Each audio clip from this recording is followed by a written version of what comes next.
मैं तो कह के चला आया उनके। उसके बाद में एक बार मुझे पता लगा उनके मदर जो है ना इसमें दिल्ली आए हुए हैं इलाज के लिए, उनको कोई प्रॉब्लम थी, जैसे शुगर में कहीं पाँव में चोट लग जाती है, वो ठीक नहीं हो रही थी। तो मैं उनको जब देखने गया था तो उनके पाँव में इतना गहरा घाव था कि 3 पट्टियां दवाई की भिगो भिगो के उसके अंदर मतलब ठूसी जाती थी, अंदर भरी जाती थी। तो जब मैं गया था उनसे बात किया तो मेरे को दोस्त ने बताया था कि उनकी डॉक्टर ने बोला है कि जी ये पाँव काटना पड़ेगा, अदरवाइज जो है ये जो घाव जो ऊपर जा रहा है तो ये होता गया तो पूरे शरीर में फैल जाएगा। तो पहले दिन 12 मार्च 2006 को जो गुरुजी के दरबार से मेरे को स्वरूप मिला था क्लिप करने वाला, इस पे पॉकेट के ऊपर या यहां क्लिप करने वाला होता था, वो जो मिला था वो मेरे पास था। तो मेरे अंदर जो एक भाव, मेरे को वो तो कुछ सूझा नहीं कि जब आदमी जिस किसी डॉक्टर के पास जाके उसको आराम मिल जाता है तो उसका कोई जानकार होता है, जब वो उस समस्या में उसको देखता है तो वो बताता है वो डॉक्टर बहुत अच्छा है, मेरे को भी आराम पड़ा, भाई तुम चले जाओ। या कोई वैद्य होगा या कोई तांत्रिक हो या कोई ज्योतिषी हो जिसको हमने एक बार परखा होता है, हमें कुछ थोड़ा बहुत लाभ हो जाता है, तो हम कोशिश ये करते हैं कि जो भी हमारा जानने वाला होता है अगर कोई सलाह लेता है या नहीं भी लेता लेकिन हमें उसकी समस्या पता लगती है तो हम उसको जाके वो बोलते हैं कि भाई वहां एक बार जाके दिखा ले, तो हो सकता है तेरे को भी फायदा हो जाए, मुझे तो फायदा हुआ या उसका अच्छा नाम सुना है। तो मेरे मन में आया और मैंने वो गुरुजी का स्वरूप जो था वो निकाल के उन आंटी को दे दिया, उनकी मदर को, दोस्त की मदर को। और मैंने बोला कि आंटी आपको जो भी परेशानी है, क्योंकि जब मैं 2006 में गुरुजी के पास जाना शुरू हुआ था तो यही था कि गुरुजी की जो स्वरूप हैं, जो गुरुजी की फोटो हैं, वो भी आपकी बात सुनते हैं और आपकी हर चीज को वो वॉच कर रहे होते हैं।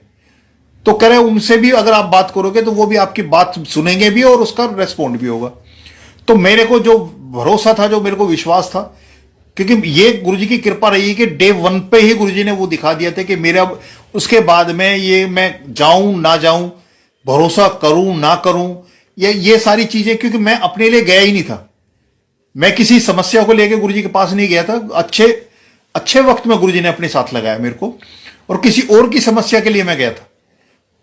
तो इसलिए मेरे डे 1 में ही वो कर दिया, ना कभी मन में दिमाग में कोई लिस्ट आई, कोई मांगने की कोई ऐसी इच्छा है या बात करने की गुरुजी से कुछ भी नहीं आया।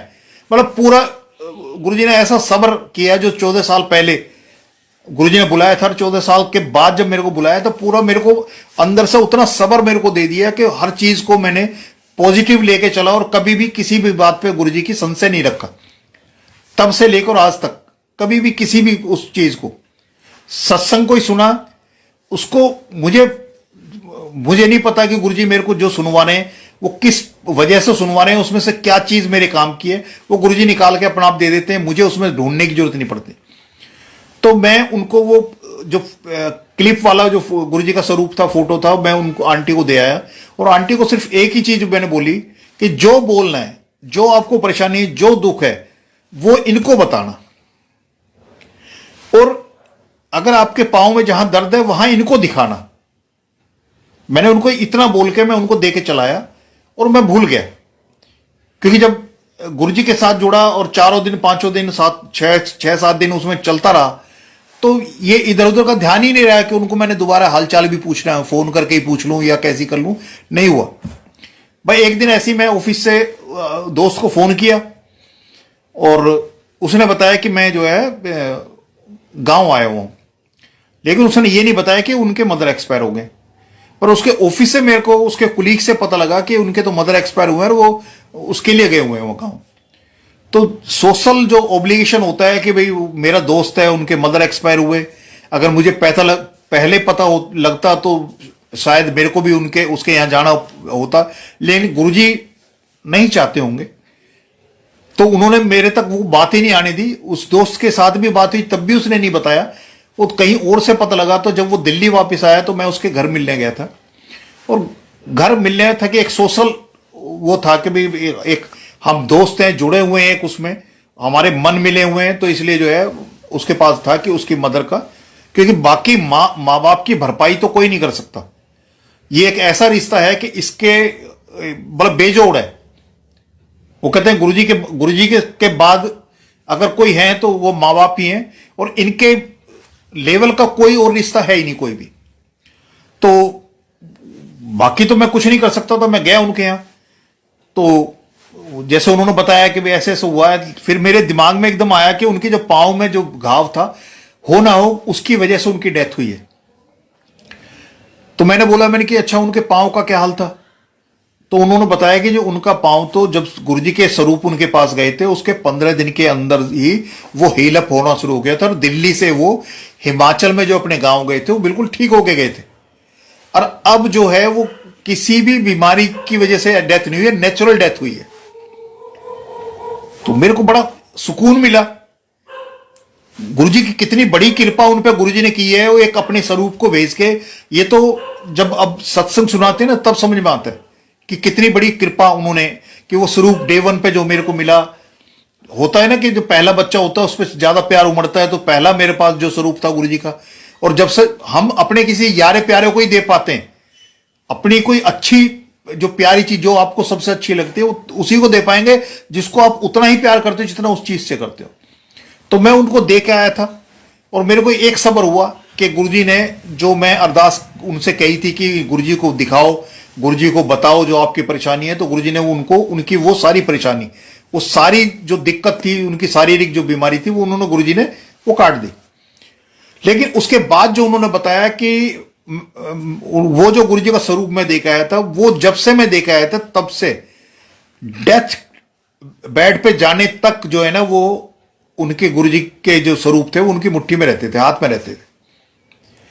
और दोस्त की वाइफ ने जो बताया कि उनकी सबसे बड़ी वो थी कि अगर उनके हाथ से वो स्वरूप दाएं बाएं हो जाए, तो जब तक वो स्वरूप उनके हाथ में वापस ना जाए तब तक वो पूरे घर को चैन से नहीं बैठने देते। और कह रहे कि एक्सपायर हुए हैं तो उनके हाथ में ही था स्वरूप गुरुजी का, उन्होंने वो निकाला नहीं। और वो गुरुजी जो है, मतलब वो जो स्वरूप था वो उन्हीं के साथ था। उनके बच्चों को नहीं पता कि गुरुजी का और उनकी मदर का क्या रिश्ता था, वो जानते, उन्होंने कभी ना महसूस किया, क्योंकि उनको नहीं पता था कि ये गुरुजी की ब्लेसिंग्स हैं जो वो उनकी मदर ठीक होके गए। और क्यों इतना वो गुरुजी की उस एक स्वरूप से प्यार करते थे कि उसको एक क्षण के लिए वो अपने से दूर नहीं करना चाहते थे। गुरुजी की उनके साथ क्या अध्यात्म की बातें हुई, क्या कुछ हुआ, उनके बच्चों को नहीं पता। लेकिन वो स्वरूप उनके घर में जाने के बाद में मेरे दोस्त के परिवार में, उनके बच्चों में भी मैंने चेंज होता देखा है। उन्होंने कभी गुरुजी के मंदिर नहीं आए, गुरुजी के किसी सत्संग में नहीं गए, कभी सत्संग नहीं सुना। उसके बाद मेरा जाना बहुत कम हो गया, कभी गुरुजी के बारे में कोई ऐसी कोई ज्यादा कभी बातचीत नहीं हुई।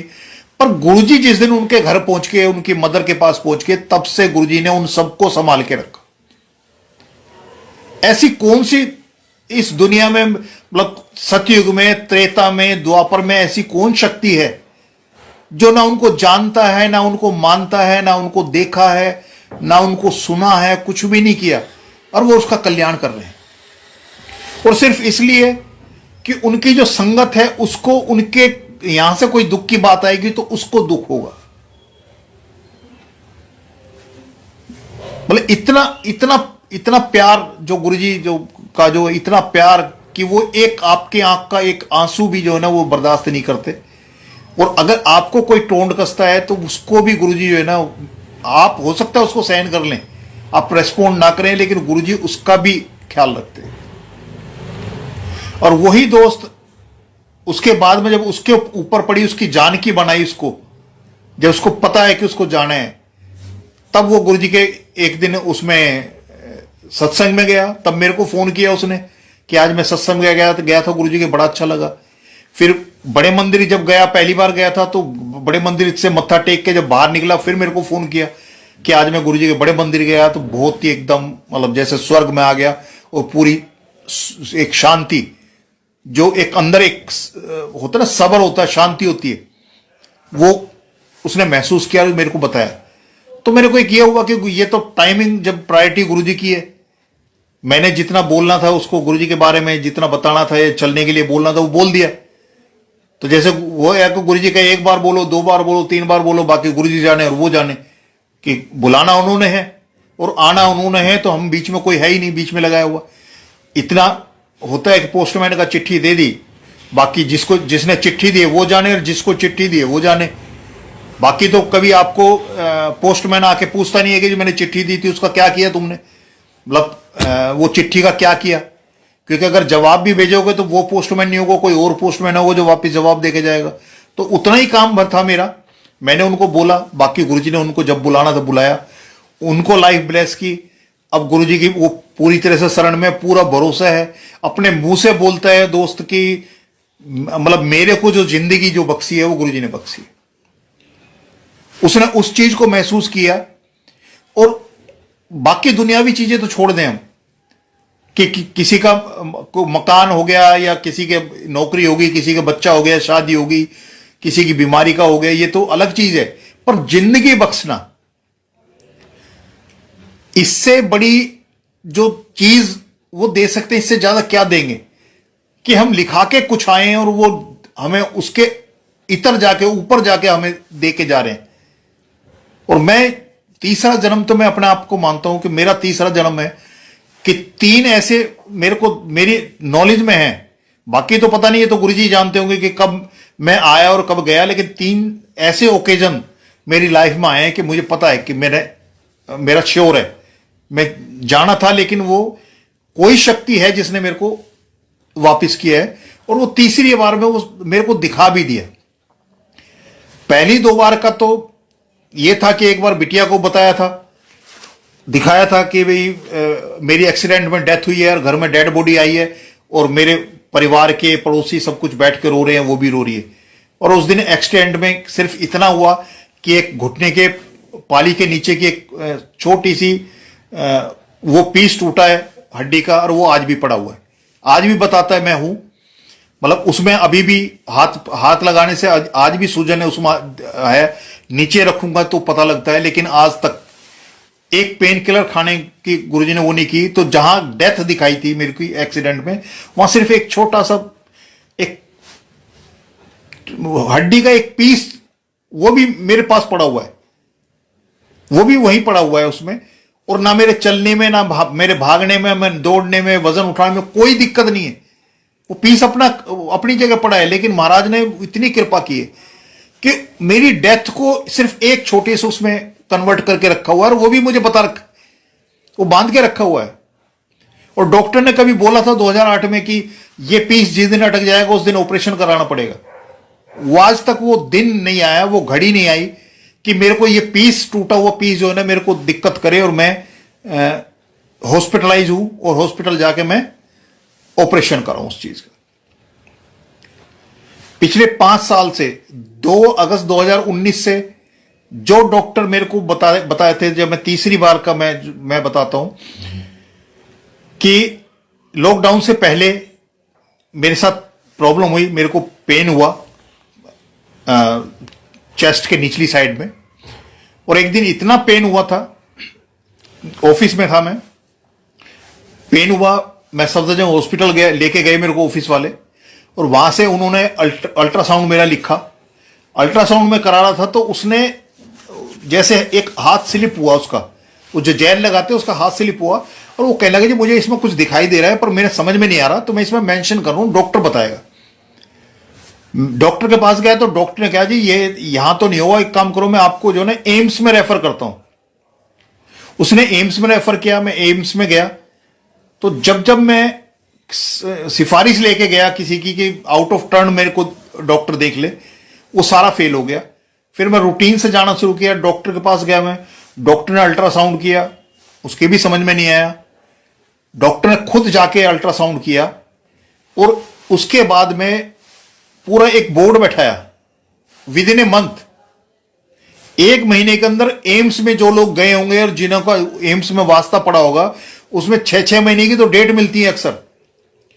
और मेरे को 1 महीने के अंदर बोर्ड बैठाया, और बोर्ड बैठा के डॉक्टर ने बोला कि जी आपका एक प्रोसीजर करना पड़ेगा। और उन्होंने एंडोस्कोपी मेरी की उसमें, और एंडोस्कोपी करके और मेरे को भेज दिया। 2014 की बात है। एंडोस्कोपी करी, मेरे को ये नहीं बताया कि मेरे साथ दिक्कत क्या थी। क्या मेरा किया है प्रोसीजर, किया है क्या मेरे को अब मतलब क्या चीज मेरे को खानी नहीं है, क्या किस तरह से मेरे को करना, कुछ नहीं बताया मेरे को, और मेरे को कर दिया। बस इतना बताया था। छोटे भाई ने जब पूछा कि जी अंदर से इतने स्टोन निकले कि एक कमरा बन जाता, बोला अंदर जो था उसमें, तो वो लीवर में के पास मेरे बनते थे उसमें सीवीडी में। ठीक हो गया, जो उन्होंने जो प्रोसीजर किया उसके बाद ठीक हो गया। उसके क्योंकि उन्होंने कुछ बताया नहीं था, वो तब भी वो स्टोन बन रहे थे। उसके बाद में फिर मेरी दिक्कत आई, ऑफिस में था, फिर मैं एडमिट हुआ। डॉक्टर ने फिर मेरा इलाज किया। इलाज करने के बाद फिर मैं वापस आ गया। उसके बाद जब एक बार और पेन हुआ तो मैं आरजी स्टोन में जाके मैंने वहां एडमिट कराया मेरे को। तो डॉक्टर ने डरा दिया। मतलब मेरी बड़ी बिटिया जो साइंस की स्टूडेंट रही है, उसने जब वो टर्म बताई उन्होंने, तो उसने बिटिया ने यही बताया कि पापा हमारे पास वक्त नहीं है और इमीडिएटली जो है ना अभी वो कराना पड़ेगा जो ये कह रहे हैं। यहां से हम कहीं जा नहीं सकते, मतलब इतना टाइम नहीं है हमारे पास में। ऐसी कोई मेडिकल टर्म उन्होंने बता दी कि बिटिया ने जब उसमें नेट पे देखा तो उसने कहा पापा आपके हमारे पास टाइम ही नहीं है। तो तभी जमा कराए 20,000। आधे घंटे तक जो सिरिंज भर के रखी हुई थी उसमें हॉस्पिटल में, वो सिरिंज तब लगाई जब बता दिया कि पैसे जमा करा दिए। मतलब प्राइवेट हॉस्पिटल का ये वो अच्छी साइड है कि मैं आधे घंटे तक तड़फ रहा हूं और मैं कह रहा हूं कि मेरे को इंजेक्शन लगा दो। इंजेक्शन भर के रखा हुआ है लेकिन लगा नहीं रहे कि पहले एडमिशन कराओ। जब 20,000 जमा करा दिए बच्चों ने तब जाके मेरे वो कराया। उसके बाद वो निकाल दिया मेरा जो है गॉल ब्लैडर निकाल दिया। गॉल ब्लैडर देखा छोटे भाई ने, कह लगे जी इसमें तो कुछ परेशानी नहीं है, आपने ये क्यों निकाल दिया। कह लगे जी ये जरूरी था निकालना। वो निकाल दिया। उसके बाद भी वो स्टोन बनते रहे। गॉल ब्लैडर निकालने के बाद करीब 2.5 लाख की मैं वहां पेमेंट कर चुका। उसके बाद भी मेरे लीवर का इन्फेक्शन बढ़ता जाए। और एक दिन डॉक्टर माथा पकड़ के बैठ गया, कह लगे जी आपको इतने हैवी से हैवी डोज दे ली लेकिन समझ में नहीं आ रहा कि लीवर की ये इन्फेक्शन क्यों बढ़ता जा रहा है। तो मैंने बच्चों को बोला, मैंने कि भाई इस डॉक्टर ने हाथ खड़े कर दिए हैं, इसकी अब समझ में नहीं आ रहा, इसकी जो लिमिट है वो खत्म हो चुकी। हम गए और आईएलबीएस में इलाज शुरू किया। वहां इलाज किया, उन्होंने भी अपने तरीके से इलाज शुरू किया, दवाई गोली शुरू कर दी मेरी। फिर उन्होंने वो किया एंडोस्कोपी जो 13 बार मेरी हुई थी। तो वहां से मेरा इलाज चल रहा था। फिर एक दिन मेरे इतना तेज दर्द हुआ कि रात को मैं एकदम फ्लैट हो गया। आकाश हॉस्पिटल पड़ता है, मैं हॉस्पिटल में गया। उन्होंने 2-3 इंजेक्शन लगाए, 2-2.5 घंटे मेरे को रखा और 2-3 हजार रुपए लेके और फिर वापस मेरे को घर कर दिया। और घर आते मेरे को फिर उठा, इतना भयंकर दर्द उठा कि मैं फिर इमीडिएटली मेरे को आईएलबीएस लेके गए क्योंकि वहां से मेरा इलाज चल रहा था। क्योंकि मैंने बच्चों से बोला, मैंने कि इसके आकाश वालों के जो रात को रहते हैं डॉक्टर, इनके पास कुछ नहीं है, वहां चलते हैं। वहां भी 4-5 घंटे तक कोई डॉक्टर नहीं आया। मतलब वही पेन चलता रहा, मैं सब कुछ। बच्चे बाहर सर्दी में बैठे हुए हैं, आंटी बाहर बैठी हुई है और मैं अंदर, कोई नहीं आ रहा। 4-5 घंटे बाद जब डॉक्टर आया तो मैंने डॉक्टर को सबसे पहली शिकायत ये की, मुझे 5 घंटे हो गए मेरे को तड़पते हुए, मेरे को दर्द को सहन करते हुए, और कोई मेरे को अटेंड ही नहीं कर रहा। आते हैं और मेरी साइड से निकल जाते हैं। वो डॉक्टर ने उसको किया, मेरे को एडमिट कर लिया। एडमिट करने के बाद में 1 हफ्ते तक वो जितने भी दवाइयां दे रहे हैं, जो भी कुछ कर रहे हैं, उसका मेरे उसमें इफेक्ट नहीं कोई आ रहा और इन्फेक्शन मेरा बढ़ता जा रहा है। 1 हफ्ते के बाद मैंने आंटी को बोला, जब मेरे को कंफर्म हो चुका था कि मैंने अब इस दुनिया से जाना है, मतलब मेरे को अंदर महसूस हो चुका था कि मेरा वक्त आ चुका है, और मैंने आंटी को बोला था कि बेटा बाहर रहता था साउथ में, मैंने कि उसको फोन कर दो और उसको बुला लो, क्योंकि अगर कुछ हो गया तो वो सारी जिंदगी जो है ना तुम्हें माफ नहीं करेगा कि तुमने बताया नहीं। क्योंकि छोटी मोटी उसके लिए मैं बच्चों को परेशान नहीं करता। पर जब 1 हफ्ते के बाद मेरे को क्लियर हो गया था कि हाँ अब मैंने इस दुनिया में नहीं रहना, और मैंने तब आंटी को वो किया था कि भाई आप उसको बुला लो। ऐसे ही हुआ।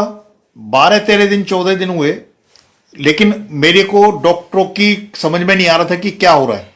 डेली मेरा अल्ट्रासाउंड करने लगे। एक 11,000 11,500 के इंजेक्शन थे, वो भी जो सुबह से लेकर शाम तक चढ़ता था, वो भी करके देख लिया उन्होंने, पर लीवर का इन्फेक्शन खत्म नहीं हो। फिर एक डॉक्टर जो है डेली जो अल्ट्रासाउंड होता था, एक दिन वो अल्ट्रासाउंड बात करते करते उसका हाथ भी फिसल गया, जैसे पहले हुआ था एक बार जब मैं सफदरजंग में दिखा रहा था। उसने भी बोला, कहने लगे जी इसके अंदर मेरे को नीचे कुछ दिखाई दे रहा है, पर मेरी समझ में नहीं आ रहा, मैं इसको लिख रहा हूं, डॉक्टर अपना आप देख लेगा। डॉक्टर ने जब देखा तो डॉक्टर कहने लगा कि जी, जूनियर डॉक्टर ने बोला कि जी ये तो आज से पहले किसी रिपोर्ट में आया नहीं, और ये तो ओवरनाइट में कुछ ना कुछ डेवलप हुआ है आपका। लेकिन सीनियर डॉक्टर था जिसकी मैं यूनिट में था, उसने बोला कि ये ओवरनाइट का नहीं मामला है, ये कम से कम इतना जो है वो 2 साल का पीरियड लगता है, इतना जो कुछ अंदर दिखाई दे रहा है। तो उसने उसको टेस्ट कराया निकलवा के, तब उसने बताया था कि आपका जो ये जो चीज थी, तो डॉक्टर बड़ी असमंजस में था कि एक जगह ये 2 साल से स्टोर हो रहा था, मतलब रिलीज ही नहीं हुआ बॉडी में, यानी कि वो पॉइजन था एक तरह से। अगर वो रिलीज हो जाता, और उसी की वजह से इन्फेक्शन मेरा बढ़ रहा था, घट नहीं रहा था, और उसका किसी को नहीं पता था। वो जब उसमें उसको पता लगा उसके बारे में, वो 3 रात मैंने वो काटी है उस समय, कि हर 15 मिनट बाद यूरिन पास हो रहा है मेरा, ना मैं सो पा रहा हूं, ना मेरा अटेंडेंट सो पा रहा है। तीसरे दिन जाके मेरे घर से कोई नहीं था, संगत का एक बच्चा था जो मेरी सेवा में था उस दिन रात को, और रात में मैं देख रहा हूं कि 3 चीजें हैं जो मेरे को लेने आई हैं, और वो झपट्टा मारती है मेरे ऊपर मेरे को लेने के लिए, और जहां उनका हाथ पड़ता है वहां से गुरुजी मेरे को उठा के दूसरी साइड रख देते हैं। और पूरी रात को तीनों का खेल चला। अगले दिन जाके डॉक्टर की ये जो बात जो मैंने बताई थी कि उनको बताया कि ये बायल है और ये चीज है, प्रॉब्लम है, असल जो बीमारी थी मेरी जो बायल था, तो ये गुरुजी ही कर सकते हैं कि 2 साल तक उस जहर को मेरे अंदर एक जगह स्टोर करके रखा, वो बॉडी में रिलीज नहीं हुआ, अदरवाइज सर्वाइवल का कोई नहीं था। क्योंकि वो रिपोर्टें मैंने जब हैदराबाद, मेरे छोटा भाई है उसके दोस्त है डॉक्टर इसी लाइन का, उसको जब वो रिपोर्ट भेजी थी व्हाट्सएप पे, तो रिपोर्ट देखते उसने इमीडिएटली बोला कि भाई साहब को बुला लो, मैं एक आमने सामने देखना चाहता हूं। जब मैं हैदराबाद गया तो उस डॉक्टर ने मेरे को बोला था कि जिसकी रिपोर्ट इसने दिखाई है मेरे भाई ने, कि रिपोर्ट ये बता रही कि इस आदमी को इस दुनिया में नहीं होना चाहिए एज पर रिपोर्ट, और इसीलिए मैंने बोला था कि मैं भाई साहब को देखना चाहता हूं, उनको बुला लो। उसने बोला कि लेकिन ये ऊपर वाले की ब्लेसिंग्स हैं, उसके मुंह से वर्ड निकले थे ब्लेसिंग्स, कि ऊपर वाले की ब्लेसिंग्स हैं कि आप मेरे सामने जिंदा बैठे हो। और कह रहा जी आपके पास टाइम नहीं है, आप इमीडिएटली भर्ती हो जाओ, 15 दिन मेरे को दो और ऑपरेशन करा के ही जाना। फिर मैंने बोला, मैंने कि जितने मेरे पास जमा पूंजी थी और जितना मेरे पास बच्चों के पास था, मैं सब हॉस्पिटल में पूछ चुका हूं, दे चुका हूं, अब पैसे का अरेंजमेंट करूंगा तब मैं वापिस आ सकता हूं। तो दिल्ली आया था मैं, मेदांता में गया, मेदांता में आदर्श चौधरी करके हैं जिनका 38 साल का एक्सपीरियंस था तब, उनको जब दिखाया तो उसने वो प्रॉब्लम भी मेरे को बता दी कागज पे, और ये भी बता दिया कि ऑपरेशन मस्ट है और जितना जल्दी हो सके उतना करा लो। और दूसरा ये बताया कि मेरे को 100% फायदा होगा, लेकिन आपको 40% की गारंटी नहीं दे सकता मैं, यानी कि लीवर के साथ ऑपरेशन होना था, लीवर के साथ में, तो वो कह रहा है कि 40% की मैं गारंटी नहीं दे सकता। और उसके बाद मैक्स हॉस्पिटल साकेत में उसने तो इमीडिएटली बोला था कि आप ऑपरेशन करा लो, ये आपका पैकेज है, और एक शाम को भर्ती करेंगे इमरजेंसी में और अगले दिन ऑपरेशन कर देंगे। एक्शन बालाजी में गए, उसने भी ऑपरेशन बोला, चानन देवी ऑपरेशन, ILBS ऑलरेडी ऑपरेशन बोल रहा था, 5 हॉस्पिटल ऑपरेशन बोल रहे थे, लेकिन मेरे अंदर नहीं आ रहा था। क्योंकि मैंने डॉक्टर को, जब डॉक्टर ने कहा था कि जी आपका अंदर सब कुछ खत्म हो चुका, मल्टीपल ऑर्गन फेलियर हो चुका है, जिस रात वो गुरुजी का और उनका साथ जो हुआ था, उस दिन में डॉक्टर ये बता के गया था कि जी आपको लग रहा होगा कुछ ठीक है, लेकिन अंदर सब कुछ खत्म हो चुका आपके, और मल्टीपल ऑर्गन फेलियर शुरू हो चुका। तो मैंने डॉक्टर को एक ही बात बोली थी कि मैंने कहा मेरे को ना जाने में दिक्कत है ना रहने में दिक्कत है, और डॉक्टर साहब जो आपके हाथ में आप तो उतना ही करोगे, बाकी जिसके हाथ में, मैंने ऊपर को मतलब गुरुजी थे ध्यान में कि मैंने कि बाकी जिसके हाथ में उसे करने दो, मैंने डॉक्टर को इतना ही बोला था। और उसके बाद वो सीन बतला कि वो गुरुजी का वो था, और नेक्स्ट डे से मैं कंफर्टेबल जोन में आना शुरू हो गया, क्योंकि मेरी असल जो बीमारी थी वो डॉक्टर को पता लगी और उसके बाद उसका इलाज हुआ। उसके बाद 13 बार एंडोस्कोपी हुई। 13वीं बार में मेरे मुंह से निकला था आज 13वीं है, और वो एक्चुअल में 13वीं होगी कि उसके बाद मैं 14वीं बार में नहीं गया। और गुरुजी ने ऐसी कृपा की कि 2 अगस्त 2019 से वो सारी बीमारियां और वो डॉक्टर जिंदगी से, हॉस्पिटल, दवाइयां, वो सब कुछ निकाल दिए। और आज मैं किसी डॉक्टर की अगर सहायता भी लेता हूं तो वो मेरे को उल्टा पड़ता है।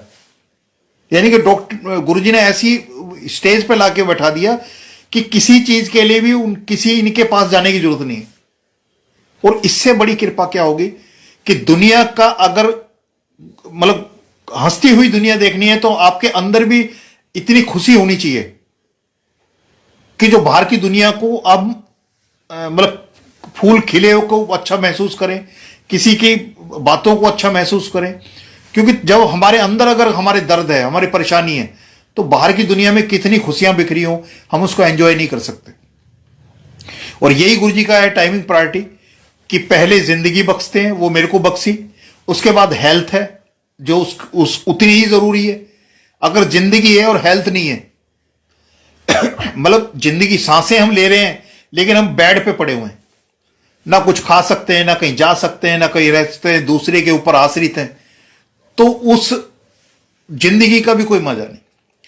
सबसे पहले आपके पास जिंदगी हो और जिंदगी के साथ आपकी हेल्थ अच्छी हो, आपकी काया निरोगी हो। सबसे बड़ी माया जो वही है कि आपकी निरोगी काया। तो दुनिया की वो कहते हैं कि सूखी रोटी भी जो है ना वो भी कंदमूल लगते हैं। और अगर आपके अंदर दुख पैदा हो गया तो आपको कितना ही अच्छा खाना कह दो, पहली बात तो वो लगेगा ही नहीं या पचेगा ही नहीं। मतलब दोनों ही चीजें, ना लगेगा ना पचेगा और नुकसान और करेगा। तो ये गुरुजी के अगर उसमें ब्लेसिंग्स में अगर आपने एंजॉय करना है, तैरना है, तो आपको भरोसा करना पड़ेगा। और भरोसे में यही है कि जहां आपके सवाल खत्म हो जाते हैं, सवाल का मतलब आपके मन में कोई संशय है तभी सवाल उठता है। जहां आपका संशय नहीं है वहां आप सवाल उठाओगे नहीं। जहां से भरोसा खत्म होता है वहां से रोना शुरू होता है। अगर आपको पूरा भरोसा है तो उसकी हर करनी में आपको उनकी ब्लेसिंग्स नजर आ जाएंगी।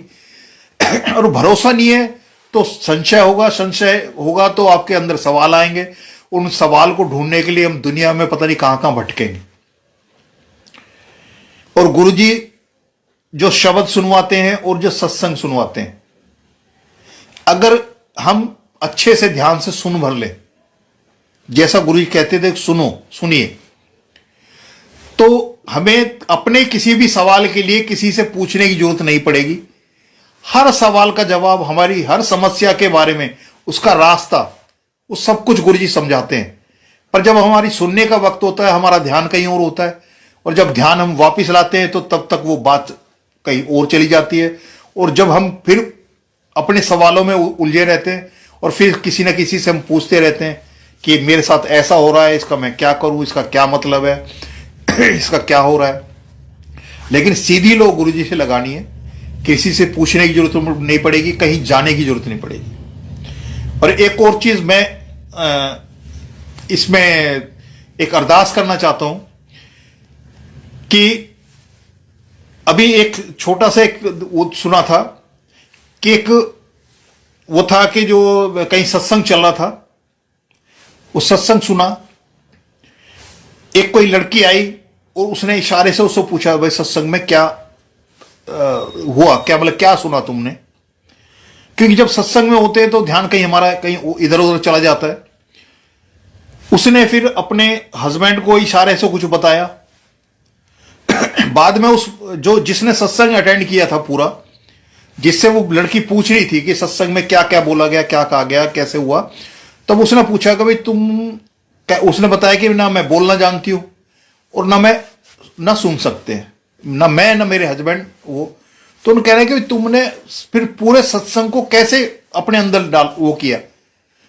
तो उसने लिख के बताया कि हम जो है ना जो लिप्स होते हैं उसकी रीडिंग से वो पढ़ते हैं कि वो लिप्स रीडिंग करते हैं, उससे होता है कि उसने क्या हमें बोला। तो मतलब एक एक चीज गौर करके उसने लिप्स से पढ़ के वो सत्संग सुना, तो उसने महसूस किया कि मैं पूरे टाइम बैठ के मैंने सोचा कि मैंने सत्संग अटेंड किया, असल में तो सत्संग इन्होंने अटेंड किया। क्योंकि हर लिप्स की हर मूवमेंट को ये देखेंगे तब पूरा सत्संग इनको होगा। और हमारे ईश्वर ने 2 कान दे रखे हैं, हमें सुनने की पूरी ताकत दे रखी है, उसके बाद भी हम उन कानों से वो इस्तेमाल नहीं करते जो उन आंखों से उन्होंने इस्तेमाल किया, क्योंकि वो गूंगे भी हैं और बहरे भी। तो बहुत सी संगत है जो इस पे जब आती है, ऑनलाइन आते हैं, तो वो अपने चेहरे को नहीं दिखाते। ऐसी कोई गुरुजी की संगत जैसी उस पर उसमें बताया हुआ है कि ना वो सुन सकते हैं ना देख सकते हैं।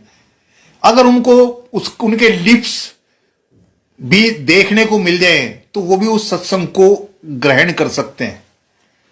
तो मेरी तो यही रिक्वेस्ट है कि जो भी, चाहे वो 31 मई 2007 से पहले की संगत है, जो बाद की संगत है, कि जब महाराज ने अपने आप को नहीं छुपाया किसी से, तो संगत से संगत को क्या छुपाना। अगर आप अपने परिवार को नहीं जान पाए हम, और मैं ये समझता हूं कि पूरी दुनिया में कोई एक भी ऐसी कोई संगत गुरुजी की जुड़ी जो न कान से सुन सकती है न मुंह से बोल सकती है, पर आपकी लिप्स रीडिंग पढ़ सकती है, वो तभी संभव है उसके लिए जब आप अपने लिप्स उसको विजिबल करेंगे। तो जो भी संगत है, अपने परिवार में अगर किसी को यह पता लगता है कि ये कौन है, तो उससे क्या होगा।